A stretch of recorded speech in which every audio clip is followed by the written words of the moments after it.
Andrea Medina is on a coffee break, so I'm filling in. I'm Greg Tietz, and this is your Sports Minute.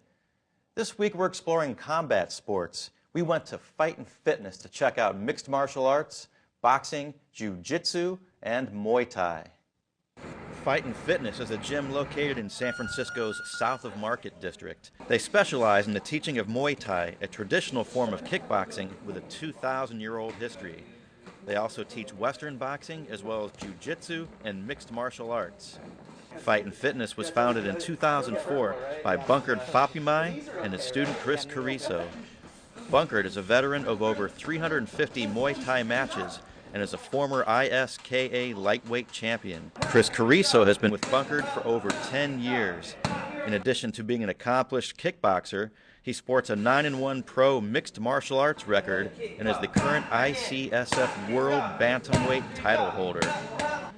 Muay Thai is known as the science of 8 limbs.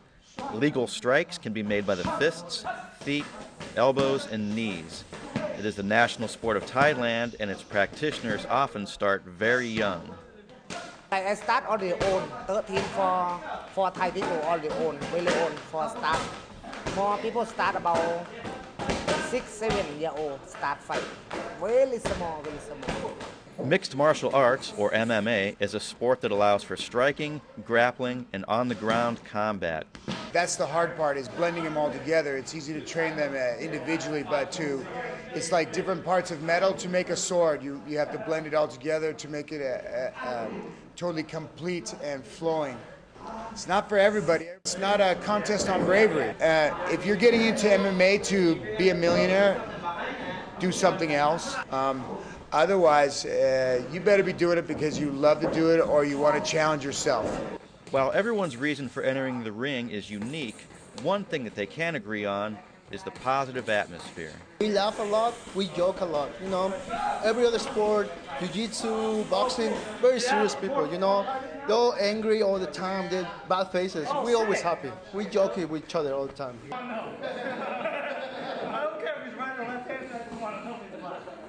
Thank you to producer Andrew Posen and all the fighters at Fight and Fitness for their input. I'm Greg Tietz, and this has been your Sports Minute. Back to you.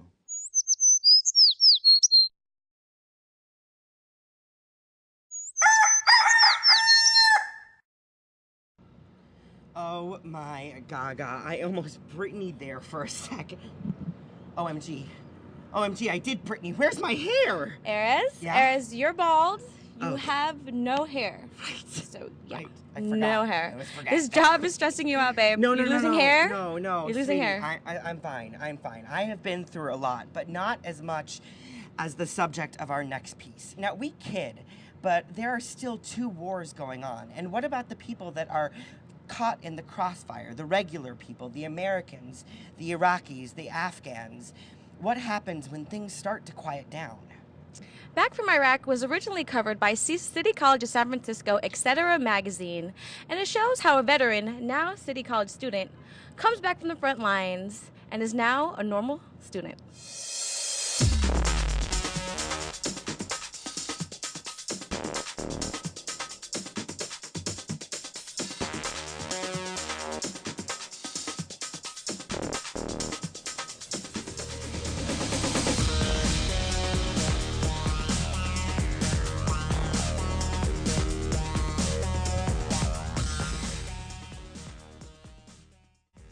There was no typical day. I mean, there was no kind of routine. Every day we were moving a little bit forward and a little bit forward, you know, heading towards Baghdad. When most people hear a machine gun, it reminds them of a movie. When I hear a machine gun, it reminds me of somebody shooting at me. You know, it's not just something I can associate with a really good movie or something I want to be a part of. Like, oh man, I wish I could shoot one of those guns. You know, that'd be fun. You know, when they're being shot towards you, it's a lot different thing. You develop almost like a Pavlov dog type fear of it. You know. It's definitely something that sticks with you that it's not easy to forget. And anytime you hear kind of a big explosion, you know, you want to know if it was incoming or outgoing. You have no idea it's coming, just all of a sudden there's an explosion and you're dead. Before I started getting treatment, I mean, I was doing what a lot of vets do, you know, I was just staying real secluded. I wasn't going out, you know, I was talking to maybe 1 or 2 people on my phone, you know, hardly talking to my mom, never returning her calls. And then almost instantly, I mean, I felt the drive every morning. You know, I would get up and I started running again like I used to, and I started going out, and I started shopping, I started enjoying things like that. I started playing my guitar, you know, just once in a while, not like I used to, you know, but just getting out there and doing things again.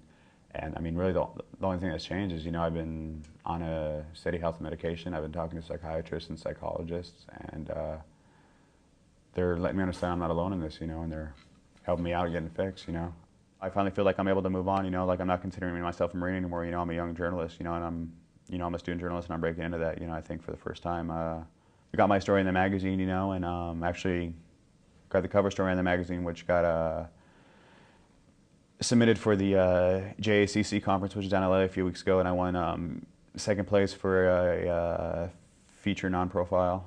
And the guy who won first place was actually also a student here, you know, and all the submissions are done anonymously. So we took first and second place in that, and I think that was the only category where a school took first and second place. So, you know, that speaks a lot for Tom about, you know, his role as an editor and advisor, you know, and what we're doing, and I owe a lot to him, you know. Just the ease of getting into CCSF, giving me a place to belong to, you know, giving me, putting me in contact with a lot of people and stuff, you know, was something that, I mean, it was invaluable, you know, because otherwise I'd be sitting in my apartment, you know, on the other side of town just by myself, you know, staring at walls, feeling sad about the things I used to have to do, you know, but this giving me something else to focus on, you know.